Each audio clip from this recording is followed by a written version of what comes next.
Hello students.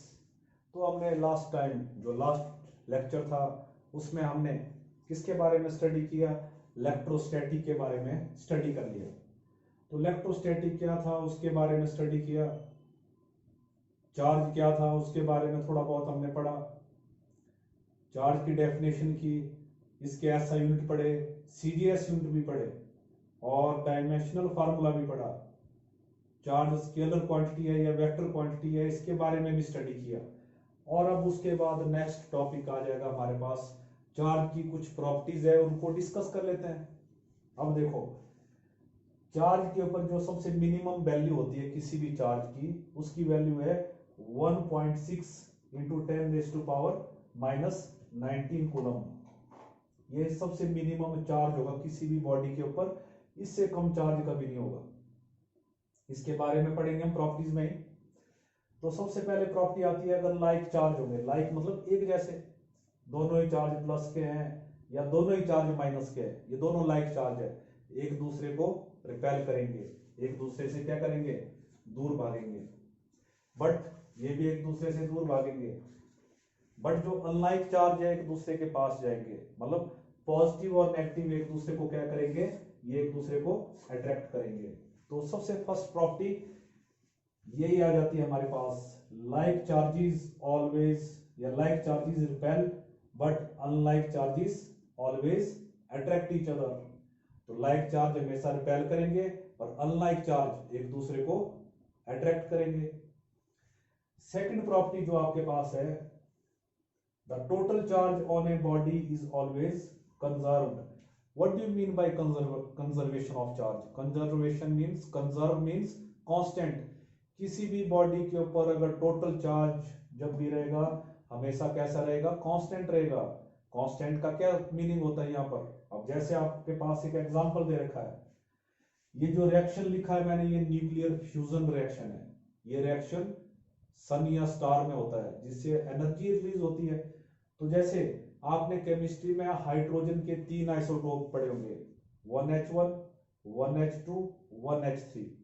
1H1 होता है protium, 1H2 होता है ड्यूटेरियम और 1H3 होता है ट्रिटियम। तो 1H2 वाला जो आइसोटोप है हाइड्रोजन का, वो दोनों मिलकर 1H2 प्लस 1H2 ये आपस में मिलकर फ्यूज होकर क्या बनाते हैं, हीलियम बनाते हैं।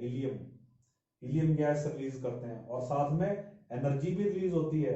अगर आप इसमें ऐड कर दो भी एनर्जी भी रिलीज होती है तो भी बेटर रहेगा। तो इस रिएक्शन में आप देख रहे हो हाइड्रोजन का atomic number 1 1 1 plus 1।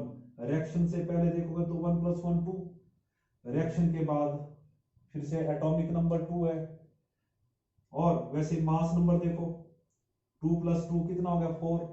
After reaction भी देखो इसका मास नंबर 4 है। तो ये एटॉमिक नंबर भी 2 है और मास नंबर भी 4 है, बिफोर रिएक्शन और आफ्टर रिएक्शन।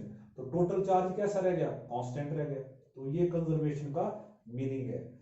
तो नेक्स्ट आ जाता है, total charge on a body is always quantized. What do you mean bye quantized?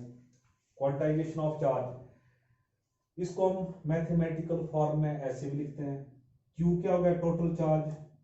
किसी भी बॉडी के ऊपर टोटल चार्ज किसके बराबर होगा, इंटीजर का मल्टीपल होगा, चाहे वो प्लस के इंटीजर हो चाहे माइनस के इंटीजर हो। 1 2 3 4 सिर्फ यही वाला इंटीजर, चाहे प्लस के हो चाहे माइनस के। Integral multiple of basic charge, basic charge की वैल्यू कितनी होती है, 1.6 इंटू 10⁻⁻19 कूलम। तो किसी भी बॉडी के ऊपर अगर टोटल चार्ज होगा हमेशा इंटीजर का मल्टीपल होगा, चाहे वो प्लस के हो चाहे माइनस के हो। एन आ गया इंटीजर, 1 2 ऐसे चलते रहेंगे। और बेसिक चार्ज की वैल्यू है सिर्फ इनका मल्टीपल होगा। कभी भी ये चार्ज फ्रैक्शन का मल्टीपल नहीं होगा, ऐसा कभी भी केस नहीं मिलेगा आपको। तो इसको बोलते हैं क्वांटाइजेशन ऑफ चार्ज। अगर आपसे पूछा जाए what do you mean by quantization of charge, तो क्या बोलेंगे, क्यू कैसा चार्ज है, total charge. The total charge on body is always equal to integral multiple of basic charge, but the basic charge is not multiplied by fraction। ना ये 1/2 से multiply होगा ना 3/2 से मल्टीप्लाई होगा, किसी भी फ्रैक्शन से ये बेसिक चार्ज मल्टीप्लाई नहीं होगा। तो इसको बोलते हैं हम क्वांटाइजेशन ऑफ चार्ज। और जो नेक्स्ट प्रॉपर्टी आ जाती है आपके पास, total charge on body is always additive. जो एडिटिव वर्ड बना, किससे बना? एडिशन से। किसी भी बॉडी के ऊपर, जैसे हमारे पास ये पूरा सिस्टम आ गया, इन सभी फिंगर के ऊपर और इस थंब के ऊपर चार्ज है, इसके ऊपर 2 कूलम का, इसके ऊपर 3 का, इसके ऊपर 4 का, इसके ऊपर 5 का और इसके ऊपर 6 का। तो इन सब का इंडिविजुअल चार्ज का हम एल्जेब्रिक सम करते हैं। जैसे Q1 ये चार्ज आएगा, Q2 ये आ गया, Q3, तो इन सब का इंडिविजुअल सम करते हैं। तो इसको बोलते हैं एडिटिव नेचर। तो एल्जेब्रिक सम होता है, क्योंकि आपने ऑलरेडी पढ़ा था चार्ज कौन सी क्वांटिटी है? Scalar quantity. तो total charge is always equal to the algebraic sum of individual charge. तो इसको बोलते हैं हम एडिटिव नेचर ऑफ चार्ज। तो ये हमारे पास चार्ज की कुछ प्रॉपर्टीज थी, तो इनको भी आप ध्यान से पढ़ोगे तो आपको क्लियर हो जाएगा। Thank you.